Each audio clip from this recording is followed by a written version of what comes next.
pessoal, hoje mais uma vez aqui no Portal do Cangaíba, trazendo para vocês um vídeo com uma matéria super importante, que é a doença de Alzheimer. Infelizmente essa doença aí que acomete muitas pessoas, não é? E para falar sobre isso, nós viemos até aqui ao consultório da doutora Nancy Wang, aqui na Clínica Neurovertebral, no Tatuapé, ela que vai tirar algumas dúvidas para a gente aí sobre essa doença.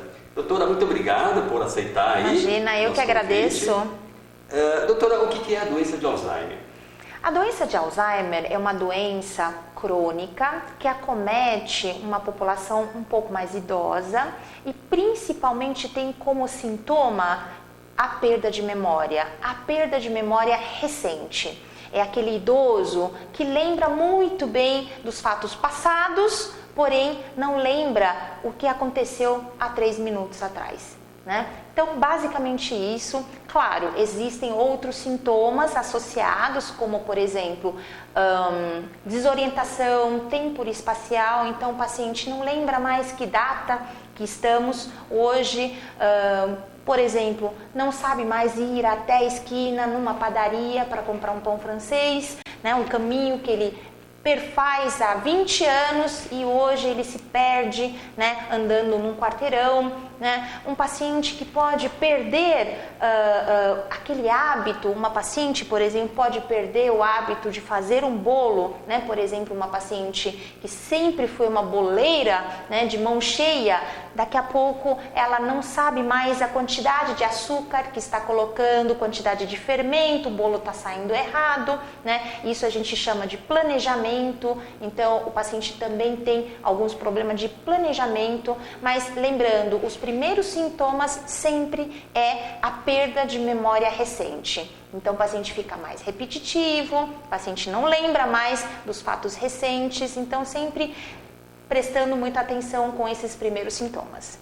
Agora, doutora, existe aí um grupo de risco, ou uma idade que a família deve se preocupar, ou mesmo o indivíduo mesmo deve se preocupar? Existe essa doença, ela começa a aparecer a partir de uma idade, esse grupo de risco, existe uma predisposição para isso ou não? Essa questão é bastante interessante. Na verdade, os familiares sempre perguntam, né, quando existe um pai ou uma mãe com o quadro de demência, principalmente a doença de Alzheimer, né?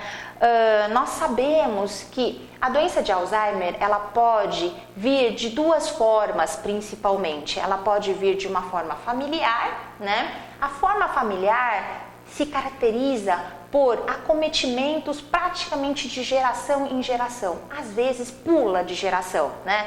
Mas geralmente acomete gerações após gerações, né?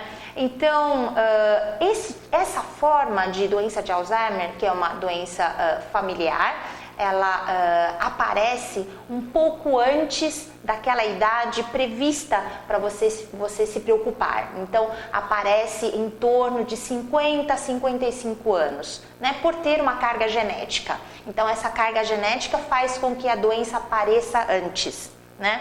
Mas existe uma outra forma de doença de Alzheimer.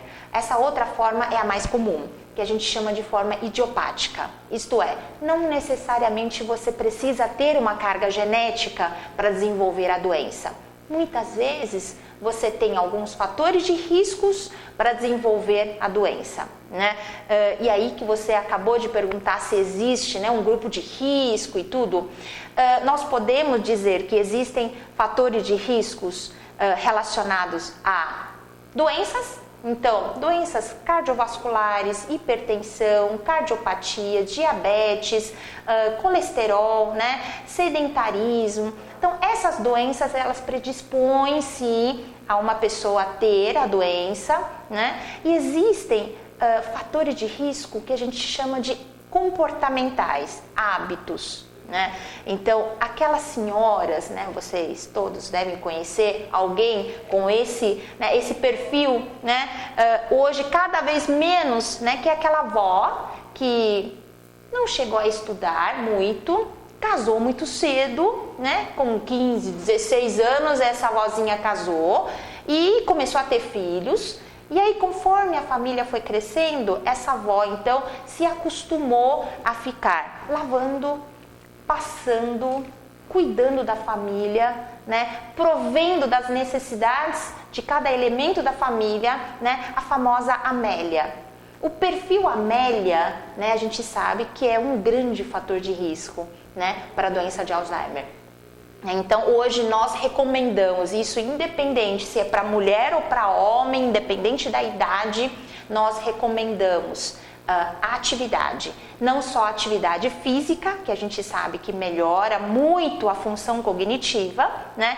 Mas as atividades mentais também, leitura, né? Leitura, palavra cruzada, fazer um curso, né? Um curso de preferência, aquilo que você, de conhecimentos que você nunca tinha adquirido antes, né?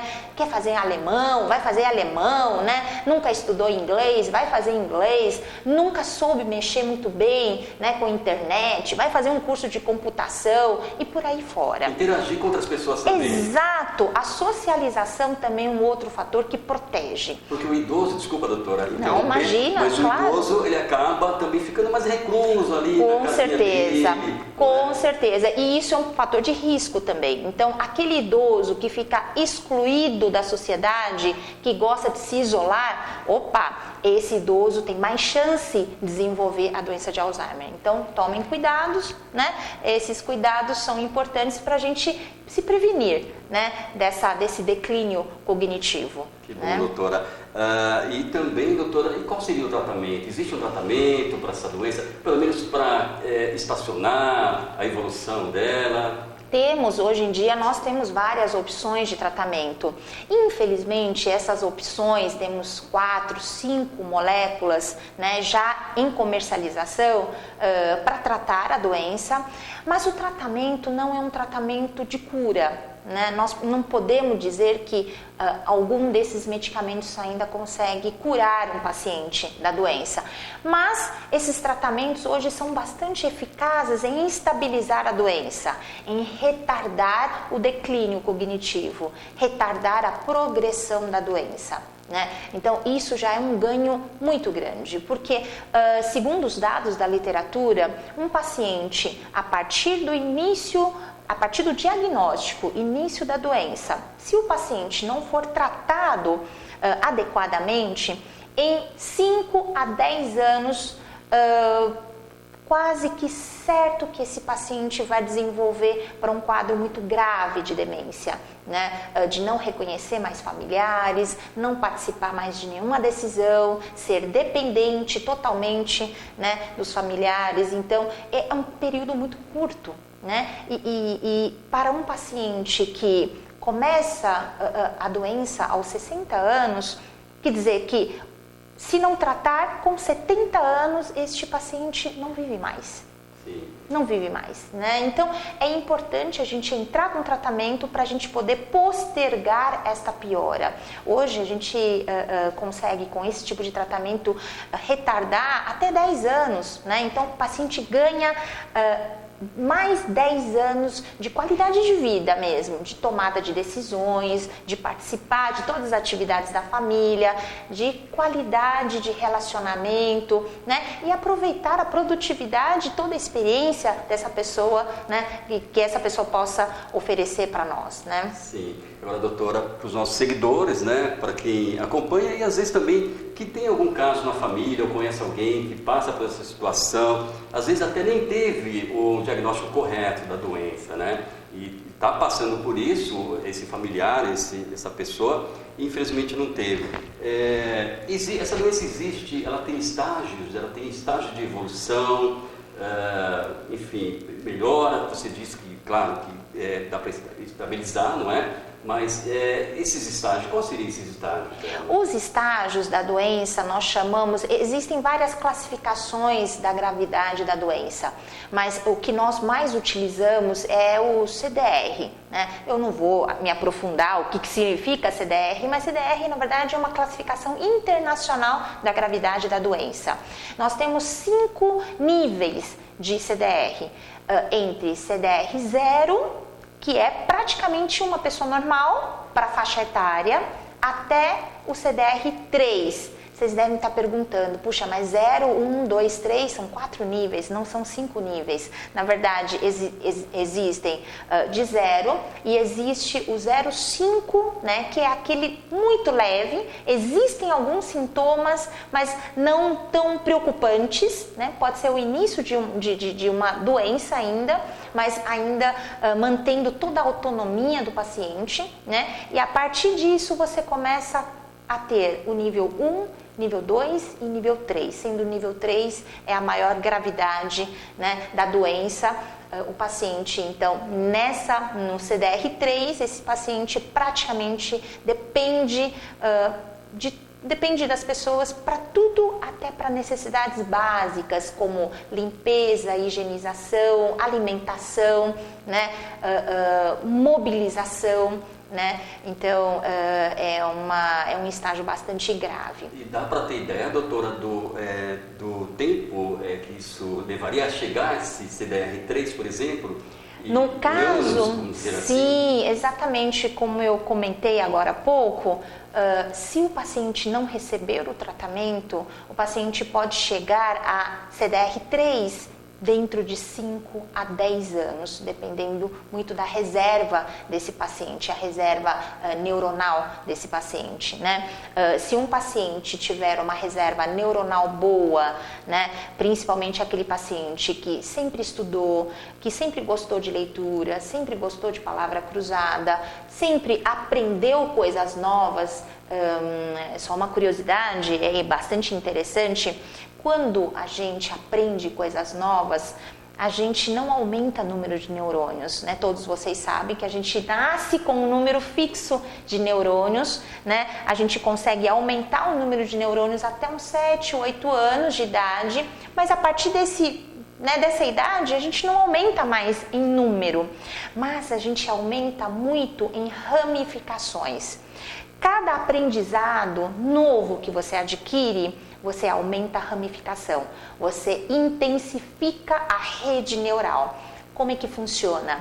A rede vai tornando-se cada vez mais, a trama fica mais intensa. Então, quando você fala que uma pessoa tem uma reserva neuronal boa, é porque esta pessoa, apesar de ter a mesma quantidade de número de neurônios, tem uma rede muito densa de neurônios e de ramificações, né? Então, mesmo que com a doença vá perdendo algumas ramificações, esta pessoa mantém por mais tempo a funcionalidade, né? Por isso que a gente hoje recomenda, né, fazer não só, né, atividade física, mas principalmente várias atividades intelectuais, socialização, né, estudar, aprender coisas novas.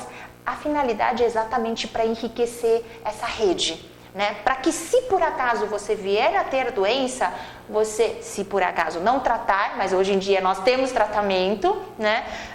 Mas se por acaso não receber o tratamento, você conseguir manter por mais tempo, né? Por mais tempo autônomo, né?